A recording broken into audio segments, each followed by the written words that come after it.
বিশ্ব প্রযুক্তির মানচিত্রে এক নতুন দৌড় শুরু হয়েছে, রোবোটিক্সের দৌড়। আর এই দৌড়ে যে দেশ দ্রুত এগিয়ে আসছে সেটি হলো চীন।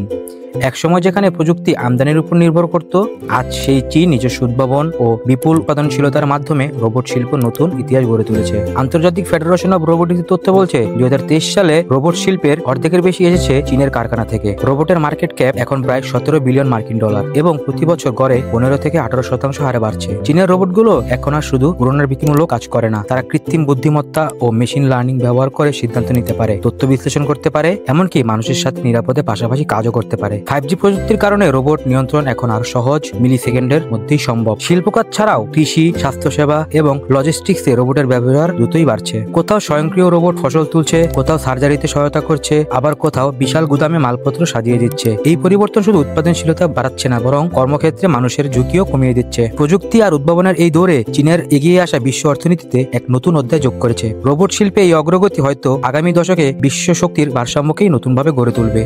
ডেস্ক রিপোর্ট, খবরের দেশ।